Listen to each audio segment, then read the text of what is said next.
Bismillahirrahmanirrahim. Assalamualaikum warahmatullahi wabarakatuh. Innal hamdalillah. Alhamdulillahi rabbil alamin wassalatu wassalamu ala asyrafil anbiya'i wal mursalin sayyidina Muhammadin wa ala alihi wa sahbihi ajma'in. Rabbi syrah li sadri wa yassir li amri wa hlul 'uqdatam min lisani yafqahu qawli. Amin. Amma ba'd. Alhamdulillah, syukur pada Allah, masih lagi diberikan kesempatan untuk hamba dan juga rakan-rakan untuk bertemu di pagi hari ini. Di antara, kalau ikutkan masuk waktu syuruk lah Alhamdulillah, masih lagi diberikan kesempatan, masih lagi bernyawa, alhamdulillah bangun pagi tadi Allahumma salli ala Muhammad. Allah kejutkan kita untuk bangun sembahyang subuh, solat subuh.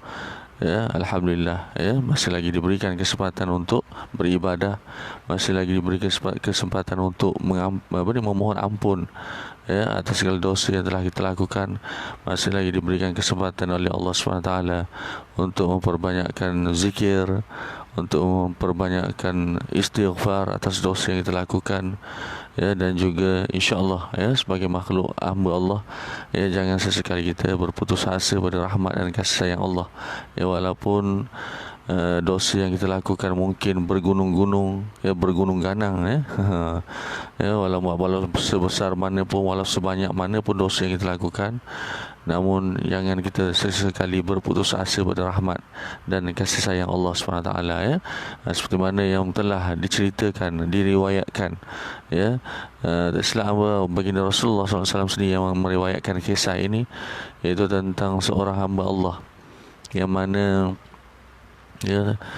telah melakukan 99 pembunuhan, tetapi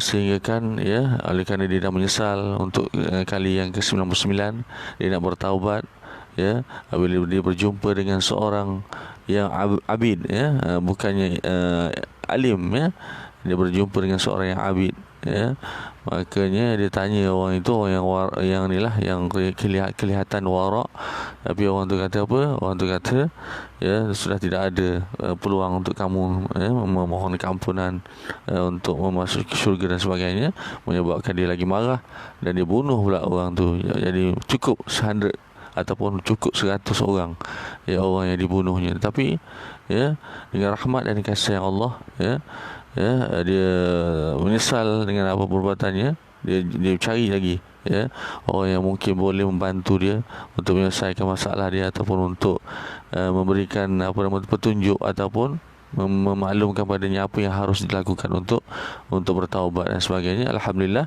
dia bertemu dengan seorang alim, yang mana alim itu kata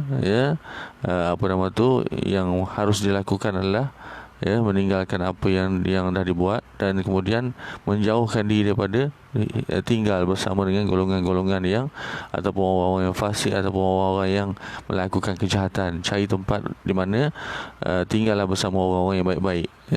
Jadi Allahumma salli ala Muhammad. Dalam perjalanan beliau untuk pergi ke tempat yang baik, untuk memulakan kehidupan yang baru, dalam perjalanan tu beliau telah meninggal dunia, tetapi Allah itu Maha Adil. Di situ juga ditunjukkan oleh Allah SWT betapa berlakunya perebutan di antara malaikat yang baik, yang bawa roh yang baik, dengan malaikat yang nak bawa roh yang jahat. Kalau ikutkan malaikat yang nak bawa roh jahat ni mengatakan memang orang ni adalah orang yang jahat, pembunuh dan sebagainya, maka dia nak ambil juga roh orang tersebut, untuk dibawa ke tempat yang tak elok lah, atau ke neraka Allah lah, tapi malaikat yang baik mengatakan bahawa tak, orang ni dah bertaubat dan sebagainya, dan dia pun nak bawa juga balik, jadi di situ berlakunya perebutan terhadap siapakah yang seharusnya membawa roh yang orang yang tadi, yang telah membunuh 100 orang tadi. Akhirnya Allah memutuskan, Allah kata untuk memutuskan keputusannya sama ada orang ini orang baik atau jahat, ukur jarak dia, jarak kematian dia, jarak tempat di mana dia mati, antara tempat yang baik dengan tempat yang jahat, maksudnya tempat asal dia, ya, tempat asal dia berada, ya, dan lokasi tempat yang baik mana yang paling dekat, ya, tempat apa nama tu, jarak tempat dia mati tu mana yang lebih dekat, ya. Bila diukur, ternyata, ya, apa nama tu, si fulan tersebut, ya, meninggal lebih dekat kalau ikutkan dengan lokasi tempat baik yang baik yang dia nak pergi tu, yang dia nak pergi untuk tinggal di sana untuk bertaubat dan sebagainya, ya. Jadi taubatnya diterima oleh Allah SWT, dan dia dimasukkan ke dalam syurga Allah, ya. Allahu Rabbi. Jadi ya, pengajaran di sini walaupun, ya, memanglah berlaku perebutan dan sebagainya, tapi pengajaran tadi sebenarnya yang benar tunjukkan adalah perkongsian di hadapan tu tadi, ya. Betapa banyak, walaupun banyak dosa yang dilakukan, membunuh orang ni adalah dosa besar, ya, dosa besar.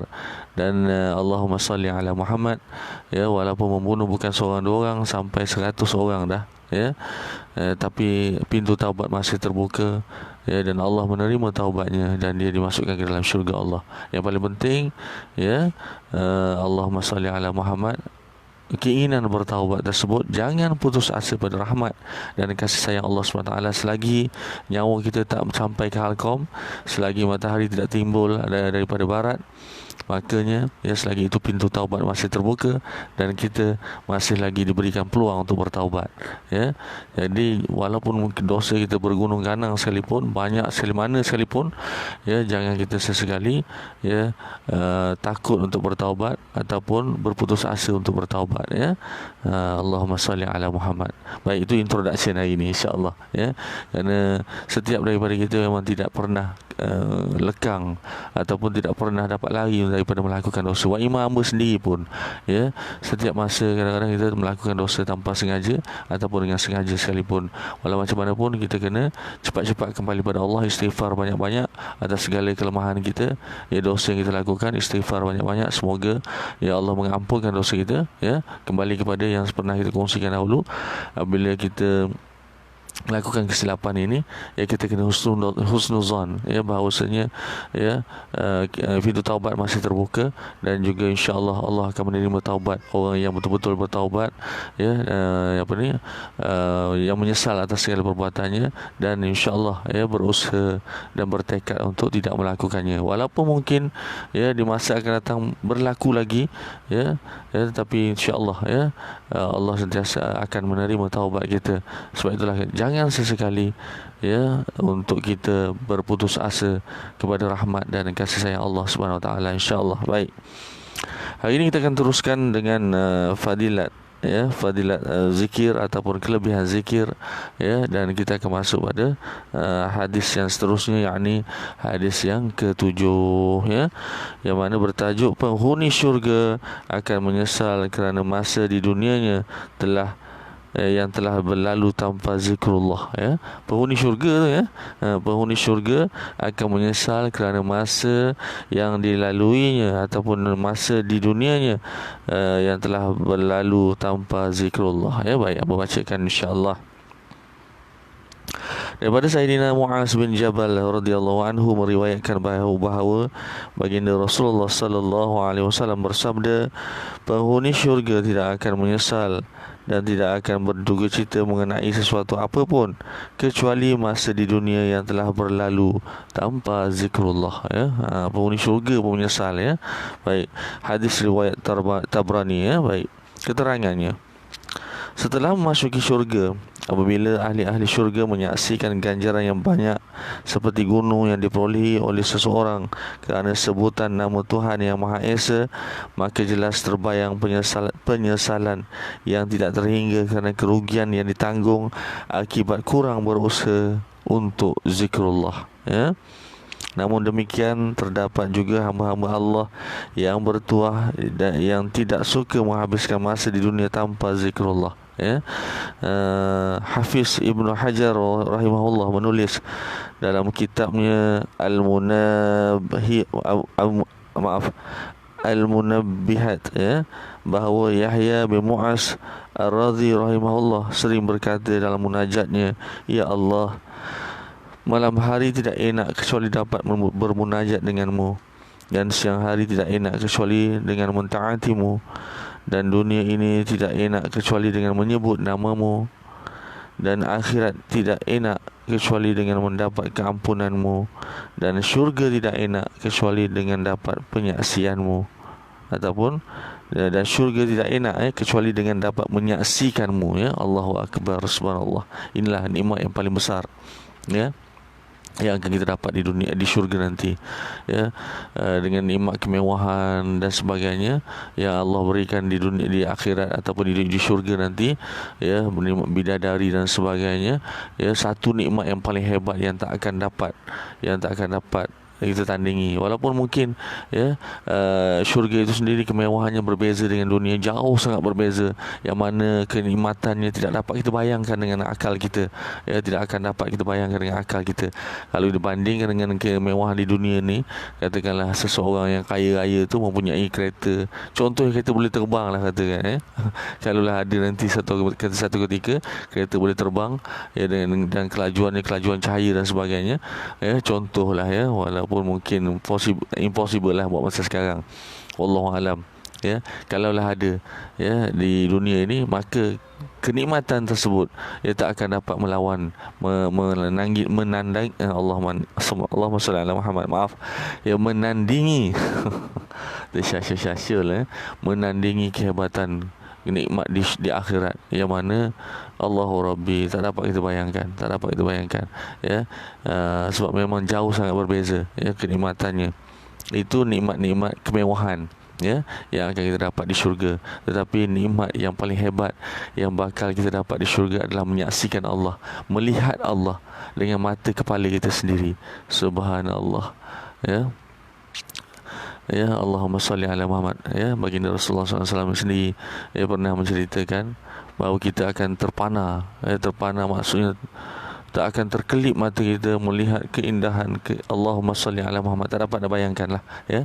Allahu Akbar. Jadi oleh yang demikian, sesiapa yang berhajat ingin melihat Allah SWT dengan mata kepalanya sendiri di syurga nanti, ya, sama-samalah memperbanyakkan zikrullah, sama-samalah memperbanyakkan amal, ya, sama-samalah sentiasa berzikir, sentiasa berselawat, sentiasa beristighfar, ya, di samping tidak meninggalkan apa saja kefarduan yang perlu untuk kita lakukan, dan memperbanyakkan amal-amal soleh, amal-amal sunat, ya, yang digariskan oleh Islam melalui kalam baginda Rasulullah SAW, ya, insya-Allah. Jadi itu saja, ya, yang yang kita nak kena lakukan semasa di dunia saja, ya, di dunia ini dalam 60-70 tahun saja, ya, tak lama pun, ya. Ibadah yang kita lakukan, terutama sekali tumpuan yang perlu kita berikan adalah di dalam bulan Ramadan. Tetapi janganlah hanya bulan Ramadan saja, ya, dah keluar daripada bulan Ramadan hilang segala-galanya, jangan rugi, ya. Kerana kita perlu teruskan selagi hayat di kandung badan, ya, diharapkan kita kembali dalam husnul khatimah, kita mendapat kasih sayang Allah, rahmat Allah. Jadi kita akan mendapat syurga Allah dan kita dapat melihat Allah. Itulah impian kita, ya.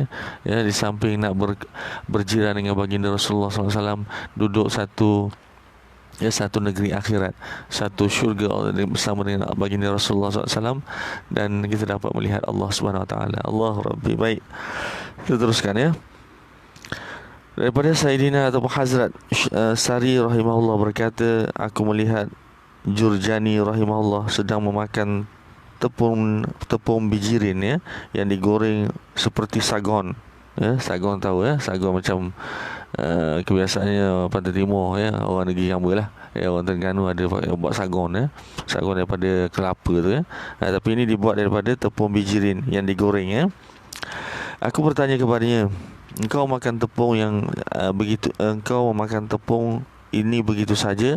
Beliau menjawab, apabila aku mengira masa antara memakan tepung tersebut dan mengunyah roti, maka aku mendapati lebihan masa yang digunakan untuk mengunyah roti sama dengan masa yang diambil oleh seseorang untuk membaca subhanallah sebanyak 70 kali, ya. Subhanallah, hebat.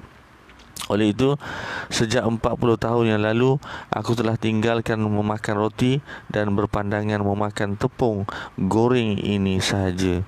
Allahu Akbar, ya. Ini orang-orang soleh, orang yang dekat dengan Allah, ya. Maknanya time makan ni pun dia nak catu, ya. Time makan ni pun dia sanggup catu. Kerana apa? Kerana tak nak rugi masa untuk berzikir, ya. Allahu Akbar, ya. Dan setelah dihitung ni tempoh untuk dia ataupun masa untuk dia yang diambil untuk makan roti, ya, kalau dibandingkan dapat dia menggunakan masa yang makan roti tersebut, ya, digantikan dengan makan tepung, ya. Sebab roti ni kan kena kunyah, ya. Kita makan roti kita kena kunyah, ya. Kunyah 40 kali kunyah pun dah banyak mana masa makan, kan. Maksudnya dah banyak mana masa yang kita peruntukkan untuk makan, ya. Tapi Allahu Rabbi subhanallah. Jadi orang alim ini sanggup meninggalkan makan rotinya dah selama 40 tahun dah ditinggal, makan tepung je, ya, tepung yang digoreng sahaja, demi untuk memanfaatkan masa makan tersebut, ya, dengan berzikir. Kerana pandangannya atau pengiraannya yang dibuat, ya, yang dibuat sendiri pengiraannya, kalau dia meninggalkan makan roti dan hanya makan tepung, dia mampu untuk melakukan zikir, mengucap subhanallah sebanyak 70 kali, ya. Subhanallah, memang sangat-sangat hebat, ya. Allahu Rabbi, ya. Kita harap kita pun boleh mencapai tahap sedemikian untuk kita membersihkan hati kita, menyucikan hati kita, untuk kita kembali kepada Allah pada bila-bila masa saja, ya. Kita sebagai umat Nabi Muhammad SAW, sebagai seorang yang beriman, ya, perlu sentiasa bersedia untuk dijemput oleh Allah SWT, ya, insya-Allah. Ditulis mengenai Hazrat Mansur bin Muqtamar rahimahullah, yakni seorang ulama tasawuf yang masyhur dan yang terkenal, bahawa selama 40 tahun beliau tidak bercakap dengan sesiapa pun selepas Isyak, ya, tidak bercakap dengan sesiapa pun selepas Isyak. Ditulis mengenai Hazrat Rabi'in bin Haytham rahimahullah bahawa selama 20 tahun beliau menulis pada sehelai kertas segala pertuturan beliau sepanjang hari, ya. Pada waktu malam beliau akan bermuhasabah dalam hatinya, berapa banyak bilangankah pertuturan yang perlu dan tidak perlu, ya. Ini diceritakan bukan apa, ya, ulama-ulama yang hebat, orang-orang yang hebat ini, ya, demi untuk mengurangkan masa-masa yang tidak bermanfaat, ya, mereka sanggup kira perkataan yang mereka lafazkan, ya. Dan Allahumma salli ala Muhammad, dan sanggup, ya, tidak bercakap dengan orang selepas sesuatu waktu, contohnya, ya, selepas waktu Isyak, ya, tak bercakap dengan orang. Kerana apa? Kerana nak jimatkan masa, nak gunakan masa tersebut untuk berzikir pada Allah SWT, ya. Allahu Akbar, ya. Inilah, ya, contoh-contoh orang-orang hebat yang perlu kita contohi, ya. Tak mustahil, walaupun kita mungkin berada di zaman yang berbeza, ya, mereka berada di zaman yang berbeza, kita disibukkan dengan urusan dunia yang bermacam-macam, ya, itu tak menjadi satu yang mustahil untuk kita dekat dengan Allah, ya. Kerana apa? Kerana Allahumma salli ala Muhammad, ya. Kalau kita fikir macam bagaimana cara mereka berfikir, ya. Contohnya, ya, kalau kita nak fikir macam nak mengurangkan waktu makan dan sebagainya, itu mungkin susah lah bagi kita, ya. Tetapi mungkin kalau kita fikirkan, banyak lagi masa-masa yang terluang yang boleh kita gunakan dan kita boleh manfaatkan untuk berzikir. Contohnya yang selalu hamba bagi contoh lah tiap-tiap hari, ya, dalam keadaan memandu tak lagi mana-mana pun, duduk atas kursi, ya, pegang steering, ya, memandu, ya, ke tempat yang kita tuju, ya. Memandu ni biasanya kalau kita untuk orang-orang yang berada di Kuala Lumpur khususnya dan sekitar-sekitarnya, ya, sentiasa yang terlibat dalam jam dan sebagainya, ya, banyak sebenarnya masa yang diperuntukkan. Jadi sebenarnya kita boleh gunakan manfaat masa tersebut yang terluang itu daripada kita bersembang dengan orang sebelah, kalau ada orang sebelah lah. Kalau tak ada orang sebelah, ya, daripada kita mendengar radio yang mungkin tak mendatangkan manfaat dan sebagainya, baik kita berzikir, ataupun sambil-sambil mendengar radio pun kita berzikir pun tak apa, tak ada masalah, ya. Tapi seelok-eloknya, sebaik-baiknya, biarlah apa yang kita zikirkan melalui lisan kita, lidah kita ini, kita dengari dengan telinga kita, ya. Itu yang sebaik-baiknya. Kerana apa? Ianya akan lafaz zikrullah yang akan kita sebut akan masuk ke dalam telinga kita dan akan turun ke hati kita, ya. Ataupun pada masa yang sama, zikir itu kita lintaskan dalam hati dan kita mendengar pula, ianya akan membantu keseluruhan jasad kita untuk mendengar, ya, puji-pujian kepada Allah yang akan mendatangkan manfaat ke seluruh jasad kita, insya-Allah. Apabila hati kita sudah pun sudah pembersih, ya, disebabkan oleh zikrullah yang kita lafazkan, yang mana kita lintaskan dalam hati setiap zikrullah yang kita sebutkan. Makanya hati yang bersih itu akan membawa sinar dan harapan dan pembersihan dan kesucian terhadap keseluruhan jasad kita, dalaman lah, ya, dalaman, insya-Allah. Itu yang paling penting, ya, sebab Allah melihat dalaman kita, ya, Allah tak melihat luaran kita, ya. Allahumma salli ala Muhammad. Baik, sama-sama lah kita amalkan, insya-Allah. Baik, okey, itu untuk keterangan hadis yang ke-7. Alhamdulillah selesai. Kita akan pergi kepada keterangan hadis yang ke-8, insya-Allah. Yang mana hadis yang ke-8 bertajuk orang yang duduk berzikir dikerumuni oleh malaikat, diliputi oleh rahmat, diturunkan ketenangan ke atas mereka. Ya, baik, kamu bacakan, insya-Allah, daripada Sayyidina Abu Hurairah dan juga Sayyidina Abu Sa'id radhiyallahu anhu meriwayatkan bahawa mereka bersaksi bahawa sesungguhnya baginda Rasulullah sallallahu alaihi wasallam bersabda, tidaklah duduk berzikir kepada Allah satu kaum melainkan mereka dikerumuni oleh para malaikat, diliputi dengan rahmat, diturunkan ke atas mereka ketenangan, dan Allah Subhanahu Wa Taala menyebut mereka di hadapan para malaikat yang berada di sisinya. Hadis riwayat Ibnu Abu Saiban dan lain-lain, ya. Baik, dalam hadis yang panjang ini, yang diriwayatkan daripada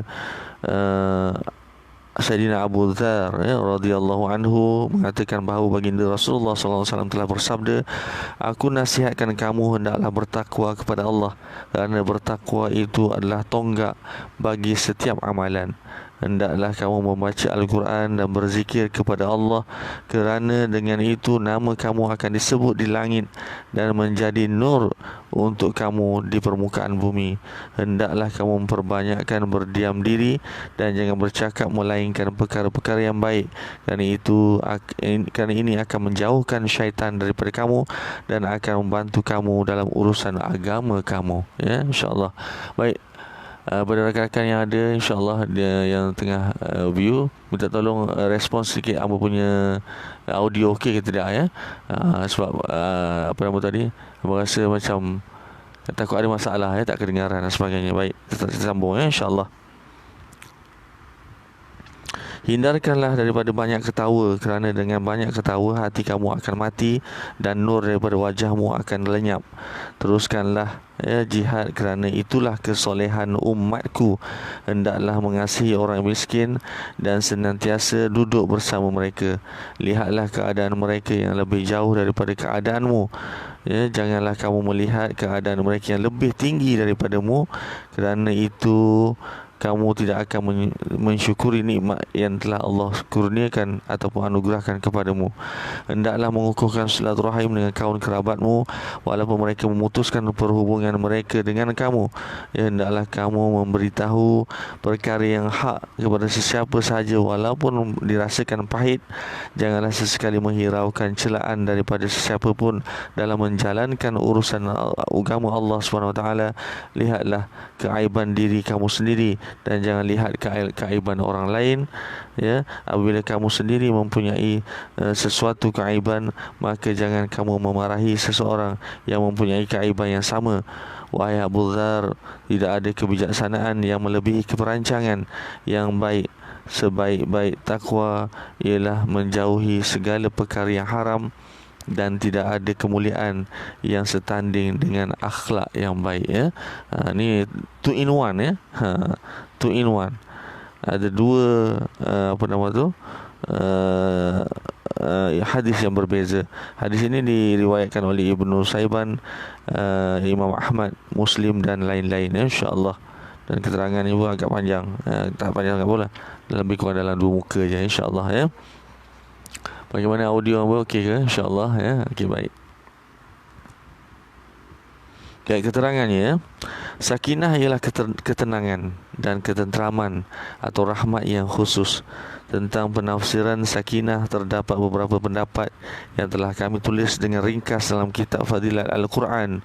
Ya, Imam Nawawi rahimahullah berkata, sakinah ialah sesuatu yang khusus yang meliputi ketenangan, ketenteraman, rahmat dan lain-lain yang turut bersama-sama yang turun bersama-sama para malaikat. ya, Allah SWT akan berbangga di hadapan para malaikat dengan perkara di atas. Yang pertama, kerana ketika Allah SWT menjadikan Adam AS, para malaikat pernah berkata bahawa manusia akan melakukan kerosakan di dunia seperti yang dijelaskan dalam menghuraikan hadis yang pertama di atas. Ya, yang kedua ialah kerana walaupun para malaikat sentiasa beribadah, mengabdikan diri dan taat kepada Allah SWT, tetapi dalam diri mereka tidak ada unsur yang mendorong mereka untuk melakukan maksiat. Sedangkan pada kejadian manusia diletakkan kedua-dua unsur, taat dan derhaka, malah dilingkungi oleh perkara-perkara yang boleh membawa kepada kelalaian dan kemaksiatan. Keinginan nafsu, syahwat dan lain-lain menjadi sebahagian daripada manusia. Oleh itu, ibadat dan ketaatan yang dilakukan oleh manusia dalam keadaan yang sedemikian rupa dengan menghindarkan diri daripada segala bentuk kemaksiatan adalah lebih utama dan sememangnya patut dipuji dan dihargai. Baik, itulah kelebihan yang telah Allah berikan kepada malaikat. Malaikat sememangnya amat taat, tidak akan melakukan maksiat, tidak akan melakukan kemungkaran. Kerana itulah sifat yang telah Allah berjadikan kepada malaikat. Malaikat ni terdorong kepada melakukan kebaikan saja. Apa yang diperintahkan kepadanya oleh Allah SWT, dia akan lakukan dengan taat, walaupun 1000 tahun, walaupun 1,000,000 tahun sekalipun. Kerana apa? Kerana malaikat tidak mempunyai nafsu. Kerana malaikat juga tidak akan diganggu oleh syaitan. Tetapi kita manusia berbeza. Allah berikan kita nafsu. Allah berikan kita musuh. Kita ada musuh. Musuh kita nafsu dalam berjasad kita sendiri, dan di luar syaitan ada syaitan dan iblis. Di dalam pun ada syaitan dan iblis dalam jasad kita sendiri. Jadi kita ni sebenarnya, Allahumma salli ala Muhammad, manusia sememangnya Allahumma salli ala Muhammad, banyak musuh yang mana yang cuba menyesatkan kita. Berusaha keras mereka untuk menyesatkan kita.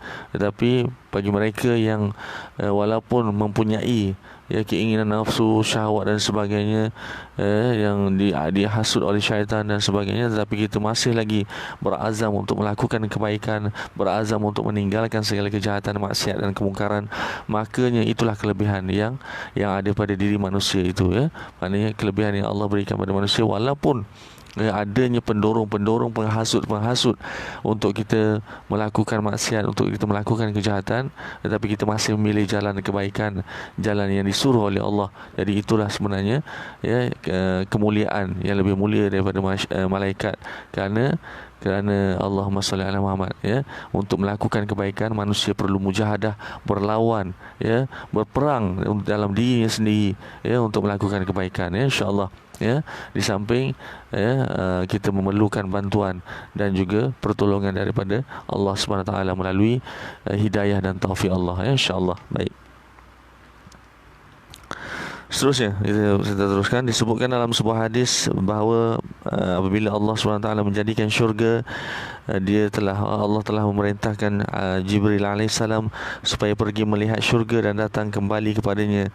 Setelah kembali dari melihat syurga, malaikat berkata, "Ya Allah, demi kemuliaan-Mu, sesiapa mengetahui tentang syurga pasti akan berusaha untuk memasuki syurga, yakni kelazatan, kesenangan, kegembiraan, kemewahan dan beraneka rupa nikmat yang disediakan di dalam syurga.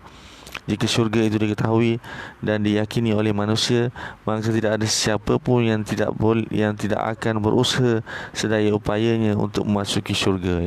Baik, seperti mana yang disebutkan sebelum ni lah, ramai orang bercita-cita untuk masuki syurga Allah, Wa imam hamba sendiri dan juga hamba yakin, rakan-rakan, tuan-tuan, perempuan, sahabat-sahabat yang beriman, pastinya ingin memasuki syurga Allah. Wa imam kita sendiri tengok orang kafir pun nak masuk syurga Allah, orang kafir pun nak masuk syurga, bukan masuk syurga Allah lah. Mungkin mereka dari segi sudut pandangan agama masing-masing lah, tapi semuanya nak masuk syurga, tempat kembali yang baik, tempat kembali yang penuh dengan kenikmatan, tempat kembali yang senang lenang, yang gembira, semua orang nak masuk syurga. Tetapi kalau kita lihat berapa ramai yang berusaha untuk memasuki syurga Allah, itu persoalan dia.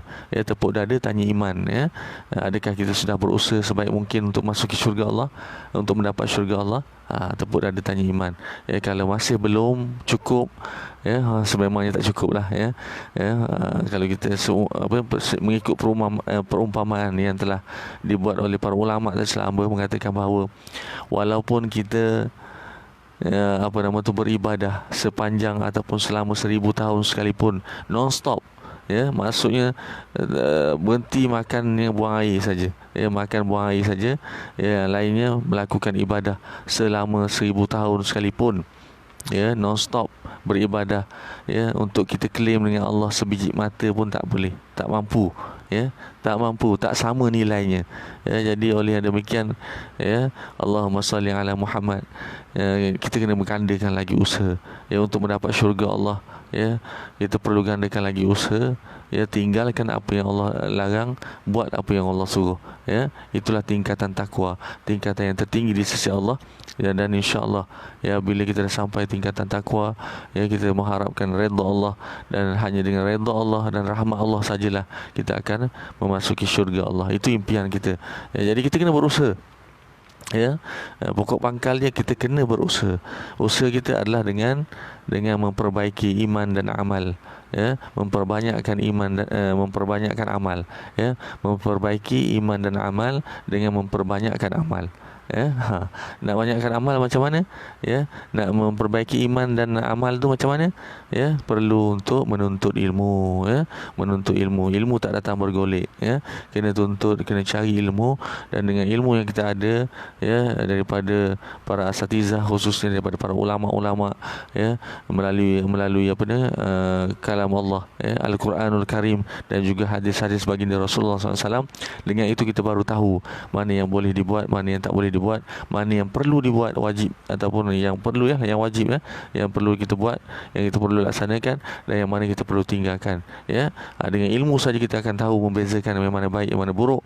Dengan ilmu saja yang kita akan dapat mengetahui bahawa mana yang disuruh, mana yang dilarang, dan dengan itu insya-Allah kita laksanakan segala perintah Allah dengan ilmu yang kita ada, dan insya-Allah kita pegang bahawasanya kita dalam kehidupan ini, objektif utama kehidupan adalah untuk mencari redha Allah Subhanahu Wa Taala. Redha Allah itulah kunci segala-galanya. Allahumma salli ala Muhammad. Dengan redha Allah, dengan rahmat Allah, bila Allah sayang pada kita, Allah cinta pada kita, Allah dekat dengan kita, insya-Allah, pastinya Allah akan berikan ganjaran syurga untuk kita, insya-Allah. Baik. Yang paling penting insya-Allah berusaha, insya-Allah. Baik, kita teruskan. Kemudian Allah SWT menyelubungi dan melingkungi syurga itu dengan berbagai-bagai kesukaran, yakni diselubungi dan dilingkungi dengan perintah-perintah Allah seperti mendirikan solat, itulah, berpuasa, berjihad, menunaikan haji dan lain-lain, jadi untuk mendapatkan syurga bukannya sesuatu yang mudah, perlu kita mujahadah, perlu kita berjuang, maksudnya berjuang untuk melakukan, kena istiqamah, insya-Allah, dan mintalah kekuatan untuk istiqamah, kekuatan untuk melakukan kebaikan daripada Allah melalui permintaan kita dengan meminta taufik dan hidayah daripada Allah. Hidayah dan taufik terbalik, hidayah dan taufik Allah, itu yang paling penting, apa tu, hidayah dulu, barulah taufik daripada Allah, insya-Allah. Baik.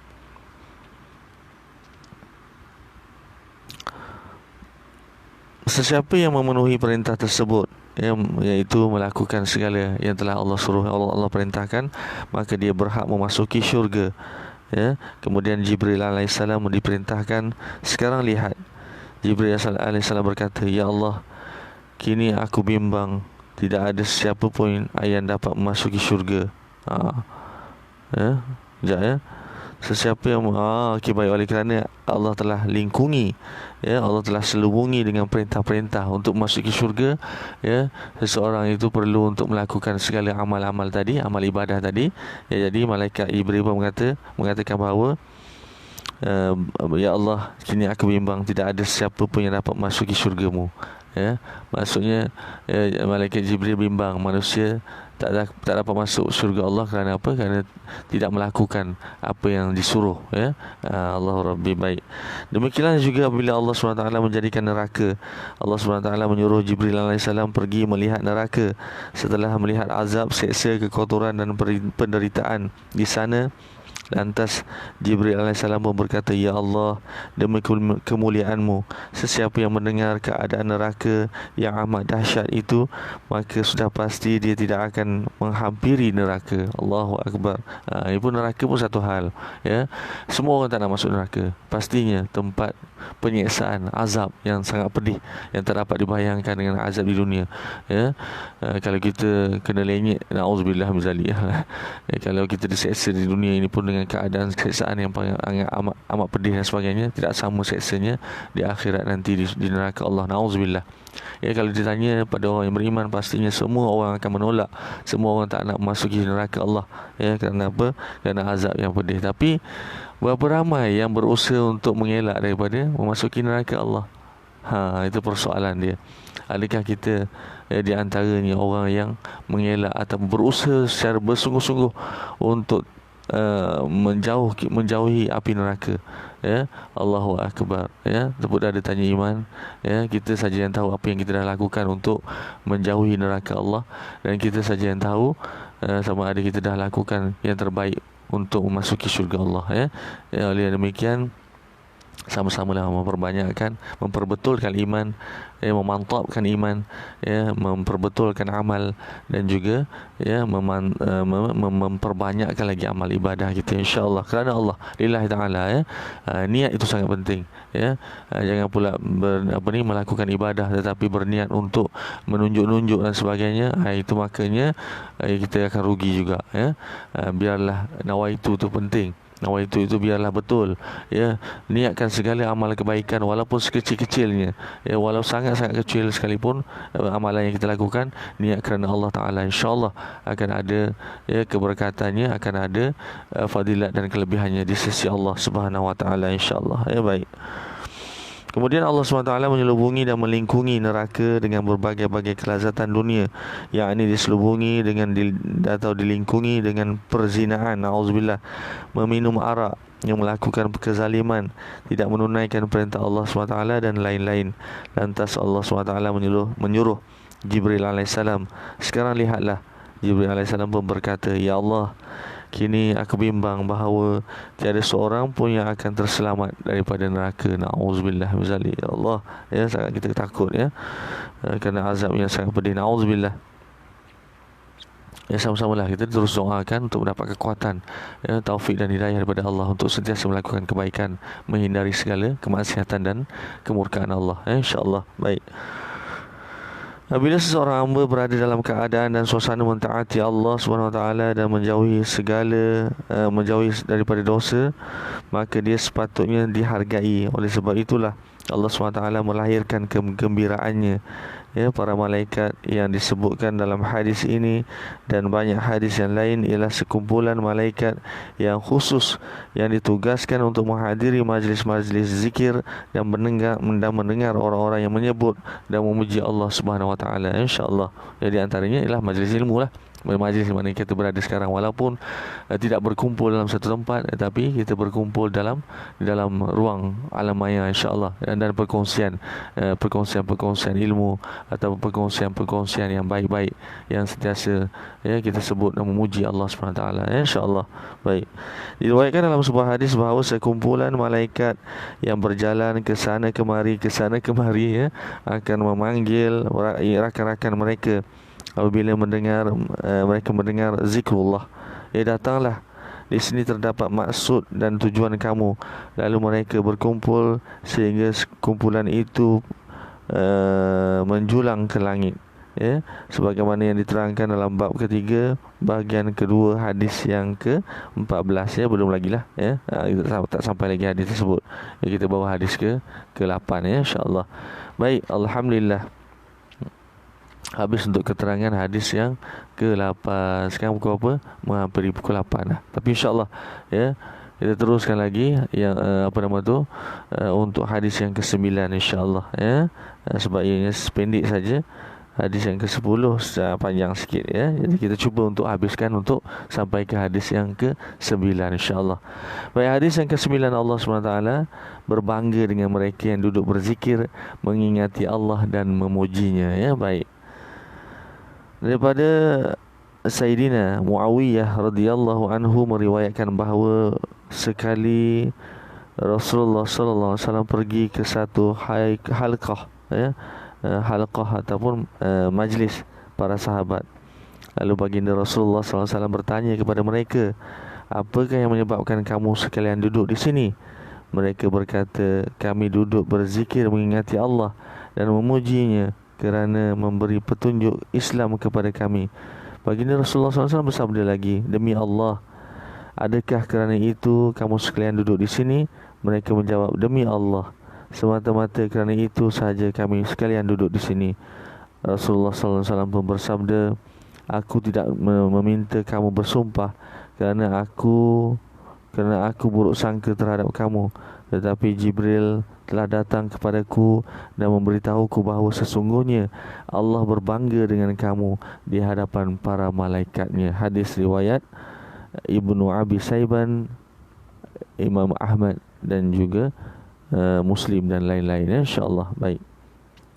Keterangannya, baginda Rasulullah SAW bertanya kepada para sahabat dengan meminta mereka bersumpah kerana baginda Rasulullah SAW bersungguh-sungguh ingin mengetahui sama ada terdapat amalan-amalan yang selain daripada amalan itu yang menyebabkan Allah SWT begitu berbangga terhadap mereka. Ya, sekarang sudah jelas bahawa kebanggaan Allah SWT hanya kerana mengingati dan menyebut kurniaan nikmat petunjuk Islam. Alangkah bertuahnya para sahabat bahawa di dunia ini lagi mereka telah mengetahui berita gembira daripada lidah dan lisan baginda Rasulullah SAW sendiri bahawa amal ibadah mereka diterima oleh Allah SWT. Ya, zikir dan pujian mereka kepada Allah SWT dibanggai oleh Allah SWT, sebabnya mereka lah yang berhak menerima semua itu kerana keunggulan mereka yang mengagumkan. Benar ya, Allahu Akbar. Memang para sahabat adalah golongan yang sangat bertuah ya, hidup pada zaman baginda Rasulullah SAW, dapat menatap wajah Rasulullah, dapat mendengar ilmu-ilmu datang direct daripada Rasulullah ya, dan juga ya dapat mengetahui ya keadaan status ibadah mereka direct daripada lisan baginda Rasulullah SAW, daripada lidah Rasulullah ya, seperti mana yang dikisahkan dalam hadis ini, yang mana Allah SWT melalui firman, melalui wahyu, malaikat Jibril memaklumkan kepada baginda Rasulullah SAW bahawa amalan mereka diterima, amalan mereka dibanggai oleh Allah SWT ya. Jadi Allahu Akbar, memang sangat indah. Tapi walau macam mana pun, seperti mana yang katakan dahulu ya, mereka adalah insan-insan yang terpilih ya. Para sahabat ini bukan orang-orang yang calang-calang orang, mereka adalah orang-orang yang dipilih oleh Allah SWT. Ya, sebab itulah baginda Rasulullah SAW sendiri berpesan kepada kita umatnya, jangan sesekali mencerca, jangan sesekali mencela para sahabat, kerana mereka ini adalah orang-orang yang hebat, orang yang bermati-matian kerana agama, orang-orang yang bermati-matian kerana Islam, menegakkan syiar Islam, yang menjadikan batang tubuh mereka perisai ya, untuk mempertahankan baginda Rasulullah SAW ya. Kita siapa? Apa yang kita dah buat ya untuk mempertahankan Islam? Allahu Akbar, jauh panggang dari api ya. Jadi oleh yang demikian, Allahumma salli ala Muhammad. Ya, sama-samalah kita berusaha untuk mengikuti jejak langkah para sahabat ya. Di samping ya kisah-kisah yang diceritakan, kita jadikan panduan, kita jadikan pedoman, kita jadikan rujukan untuk kita sama-sama sekurang-kurangnya, walaupun mungkin tak setara lah dengan para sahabat ya, tetapi sekurang-kurangnya kita dah jadikan mereka idola kita. Jadi samping idola kita yang paling agung, yakni ya, baginda Rasulullah SAW ya, itulah idola yang sepatutnya kita letak dalam hati kita, bukannya yang mengarut-ngarut kat luar sana ya, yang terkinja-kinja itu yang dijadikan idola. Nauzubillah min zalik ya, BTS lah, macam-macam lah ya, itu semua mengarut ya. Allahu Rabbi ya, Rasulullah lah idola yang paling agung, idola yang paling hebat, idola yang paling sempurna. Dan kemudian kita jadikan idola-idola kita, idola-idola sampingan ini ya, iaitu para sahabat, para sahabat-sahabat kanan ya, khususnya Sayyidina Abu Bakar As-Siddiq apa ni radhiyallahu anhu, ya, dan Sayyidina Umar, Sayyidina Uthman, Sayyidina Ali, kemudian sahabat-sahabat yang lain, ya, sahabat-sahabat yang dekat, sahabat-sahabat yang jauh sekalipun, ya, sebenarnya kalau ada di antara kisah-kisah mereka yang kita dengar, ya, dan kita tahu, ya, maka jadikanlah, ya, panduan, ya, terhadap apa yang telah mereka korbankan dalam kehidupan mereka demi kerana Islam, ya. Allahu Rabbi. Ya, baik. Sejarah keunggulan mereka yang mengagumkan telah saya tulis secara ringkas sebagai contoh dalam kitab saya, iaitu kisah para sahabat, ya. Okey, ini apa yang dikatakan oleh penulis kitab ini. Sememangnya dalam kitab Fadilah Amal ini ada kisah-kisah yang ringkas tentang kisah para sahabat. InsyaAllah satu hari nanti, ya, kita akan sampai juga bab tu nanti, kita akan kongsikan, ya, kisah-kisah para sahabat. Dan insyaAllah hamba akan cuba juga cari kitab-kitab yang lebih baik, ya, ataupun yang lebih bukan lebih baik, maksudnya macam mana? Maksudnya lebih detail, ya, pengorbanan-pengorbanan yang telah dilakukan oleh para sahabat, supaya kita tahu, ya, macam mana jerih pedih ataupun pengorbanan mereka ini, ya, yang telah mereka lakukan demi Islam, ya, supaya kita dapat mencontohinya, ya, supaya kita dapat menghargai mereka dengan sedalam-dalamnya, dan supaya kita dapat menjadikan, ya, mereka idola-idola kita, ya, di samping idola agung kita. Idola agung kita tak lain tak bukan baginda Rasulullah sallallahu alaihi wasallam, insyaallah.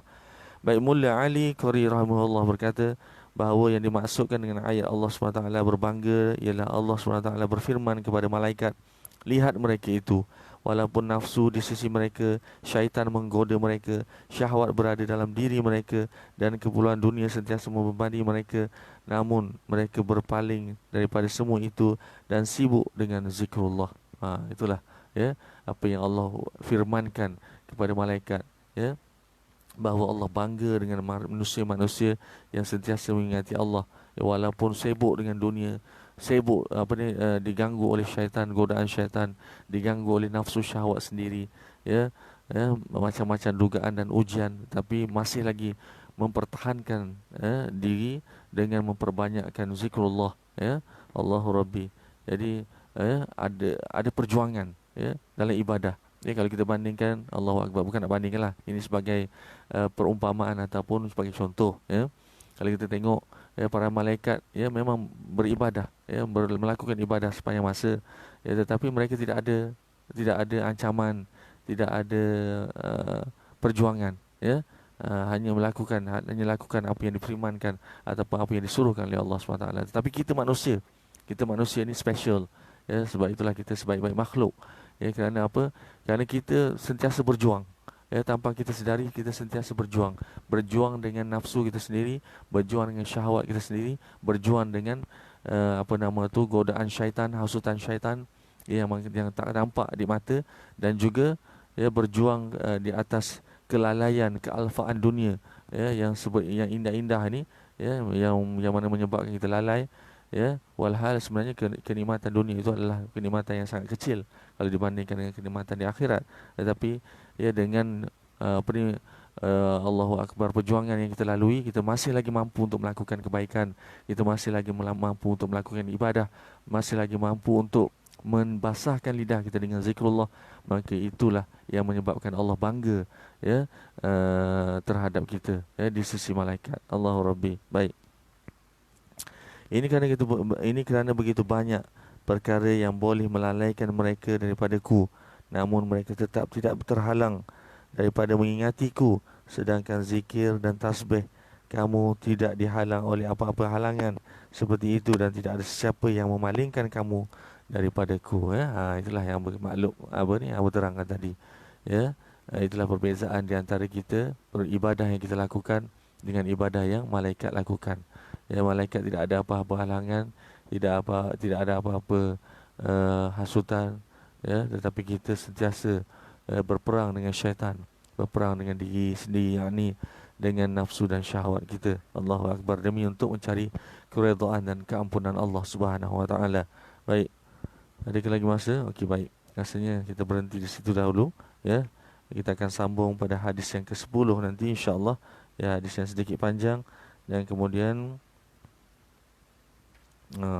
panjang betul ni. Ya, hadis yang ke-10 memang panjang, ya. Jadi tak dapat lagi kita nak teruskan. Dan insya-Allah panjang umur murah rezeki kita akan teruskan pada esok hari. Ya, seperti biasa waktu yang sama. Ya, waktu syuruk kuliah syuruk. Allahumma salli ala Muhammad. Tak pernah dibuat orang kuliah syuruk. Insya-Allah. Baik, tak apa, insya-Allah. Apapun terima kasih di atas perhatian yang diberikan kepada page ini Abu Fatih. Diharapkan rakan-rakan boleh share apa-apa saja posting yang ada di sini untuk kebaikan, untuk perkongsian pahala kita bersama insya-Allah ya.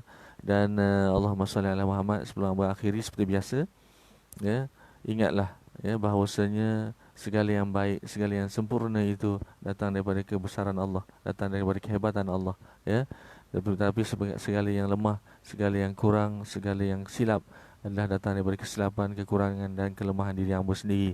Jadi hamba mohon ampun dan maaf daripada ujung rambut hingga ujung kaki kalau ada berlaku terkasar bahasa, tersilap kata, tersilap bicara, tersilap penyampaian dan sebagainya, minta ampun, minta maaf hamba mohon ditegur oleh rakan-rakan dengan hikmah dan dengan